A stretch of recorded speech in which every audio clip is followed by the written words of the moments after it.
boy. Welcome back to the channel, guys. This is your friend Cartman. On today, we're on my secondary Town Hall 16 account that is non-max with non-max heroes or equipments, guys. And we just went plus 320 in Legend League using the Witch Golem troops from Mashup Madness. That's right, guys. 8 triples. And we're doing this with non-max heroes, non-max equipments for the most part, and non-max pets. So this army is super strong. And let's take a look at this army comp and show you guys how you can get triples just like this, guys. This army is simple, easy. We've got 7 Witch Golems. I've got 1 Druid, 4 Wizards, an Archer, a Rage, our 8 Earthquake spells, a Poison spell, our Clan Castle troops. We're going to take a Yeti and an E-Titan, and 2 freezes and a Skelly spell, and we're going to be using that Siege Barracks, guys. Now look at our king. Our king is only level 70. Now we do have a max Frosty. We're running Earthquake boots and that Spiky ball. For our queen, level 71 only with a level 5 unicorn, Invis Vial, and the healer puppet. And our warden, I've got the owl because that's the only pet I have up for him right now, and I have the Eternal Tome and Healing Tome. And for the RC, we're running a level 4 Spirit Fox with Seeking Shield because I have it max, and Hog Puppet. All right, guys, we've got our first base up here, and this is kind of an anti-3-star base here. Pretty typical of what you're going to see in Legend League a lot of times, but you can see it is a max base. So we're going to use our Quakes right here in the middle of the base. I want to open up this area around this Ricochet Cannon, open those walls up, and we're going to use the Siege Barracks and 1 Witch Golem up here at 12 o'clock, 2 Witch Golems, and 2 Wizards at 9 o'clock. That's going to start our funnel, guys. Super easy. And now here in the middle, our 4 Witch Golems are left.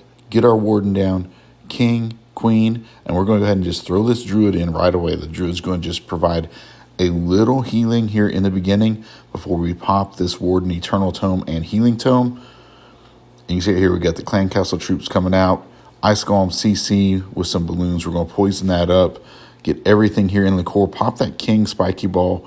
And now we're going to use our other Quad Quake right here in the core around this Clan Castle. And it's going to take out this Inferno. You can see we're going to use our freeze on the single Infernos.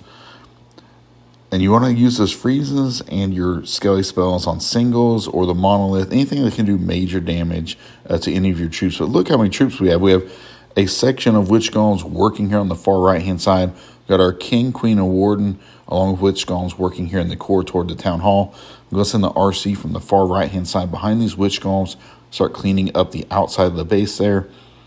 And now we've gotten through the Town Hall. That Poison and the Monolith is doing a job on our troops in there. But we still have our Queen ability, so we're going to pop that in a minute. Get those healer puppet healers going. And that's going to heal our Queen up and allow her to get through these defenses because we have that Invisibility Vial, Magic Mirror work, any of your equipments. I mean, I don't really have anything on this attack you have to use probably other than the Earthquake boots, guys. And just look at this. Look how many big boys we have. We still have the RC ability. We still have the Queen up. We have a lot of troops. We're going to throw that Seeking Shield right here. It's just a matter of cleanup, guys. A pretty convincing overkill. We still have one of the Witch Golems up as well and an E-Titan. And look at all those big boys. Every time the Witch Golem dies, you're going to spawn 3 big boys. So just think about it. We have 7 Witch Golems. Every time they die, that's going to be 21 big boys in this attack. Yeah, boy, we like that.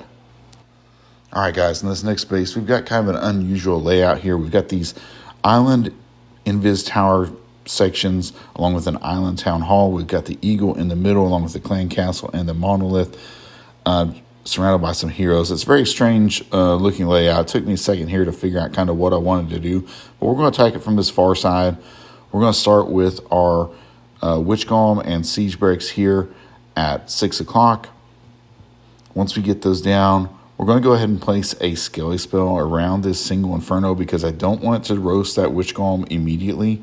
We want that Witch Golem to do a little bit of tanking and work there with these P.E.K.K.A.s. On the opposite side, we're going to get 2 Witch Golems down with 2 Wizards. Use our Quakes to open up this first compartment. Like I said, we got our Skelly spell down around that single, and we're going to go ahead and freeze it as well just to make sure we're distracting and getting our troops in here. Get our 4 Witch Golems down the core. King, Queen, Warden, and the Druid. We're going to be pushing in here. And don't be afraid to use this warden ability early, guys. We don't need to save it for the town hall. I'm going to use it right now. We got the single, the monolith, the clan castle. We got a lot of stuff going on in this core. So we just want to get through that. And so we're going to push through this area with our warden eternal tome. We've got big boys that are split off beautifully to the right-hand side after the invis goes off. So I'm going to send the RC there to take out that compartment and let these troops work toward this next compartment we've opened up with our quad quake. Now, I wanted the king to kind of go in toward that clan castle, use the earthquake boots there to open it up to the eagle. Once this invis tower goes off, unfortunately the king passed to this top side, which is not where we wanted him to go, and all of our troops are starting to follow. So we're going to pop that spiky ball. Instead, it's going to direct everything back in the section, and there's not much damage left toward the town hall. So we're going to go ahead and rage up this section, just finish it off, and then freeze the town hall. Let the RC finish that off with the hog puppet. And guys, look how many troops we have up. We have so many troops. The warden is still doing work. We still have witch golems that have not died to go to big boys. The king is up. The queen is up. Now the RC does die. They're getting the town hall, but I mean, we did a great job. We have so many troops left. It's just so powerful, this attack strategy. And like I showed you guys, we're not using a hero boost. We don't, we have a couple of the wardens max, but the king and queen are far from max. RC is not max. Most of our pets are low level as well. And there you have it, another triple. All right, guys, I've got one more replay to share with you guys from this perfect Legends League day. Now we have this toxic core here. We've got the double invis in the core with the town hall, 2 scatter shots, the monolith, all the battle builders in there. Just a really toxic core that they're trying to make it hard to get that core down. And so we're just going to try to path our troops around this ring and then take out the town hall either last or when it's convenient. Not really worry about it. It could come back to backfire on us, but let's see, because the witch columns are so strong, I think this will work. We're going to use our quad quakes right here in the center where this opening is at 130. Again, witch golem with siege barracks on one side, double witch golem with 2 wizards on the other for my funnel. Super simple, nothing fancy. In the middle, 4 witch golems, king, queen, warden, and we've got that 1 druid to provide a little healing as we get going here. And this, there's not that much damage I'm looking at. And, the druid's keeping up with our troops a little bit. So I'm going to hold on to this warden ability because we may need it in the core.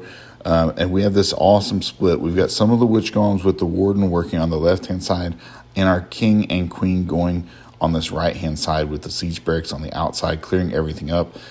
I've used another quad quake there to open up that section of the base so we have access to the middle. And guys, that split is so beautiful. I wish I could have said I planned that, but I mean, it's kind of luck right here, but the troops are so powerful. The warden is able to set off this first invis, so I'm going to take advantage of that right now, guys. We're going to try to get this core taken out with these witch golems that are moving toward that town hall when we've got one of the invis towers down. So we're going to go ahead and use our freeze up there. I'm going to go ahead and use a skelly spell on this monolith to try to distract everything, let those big boys get in to the town hall. We see our king ability here. We're going to pop on the backside. We're going to send in the RC once this invis tower is done. We've taken out the town hall, so now it's just a matter of cleanup. Like I said, the king with ability goes off the spiky ball. We've cleaned almost everything out. Everything's distracted in the core for our RC to come in here and finish off the core of the base. We still have our queen ability up. We still have a rage spell. Just going to rage up our archer queen to finish this thing off. And you can see just how powerful witch golems are, guys, with the double quad quake. This is way more powerful than Lava Loon, in my opinion. And if you haven't used it yet, guys, give it a try. Until next time, hi, Sean, my friends.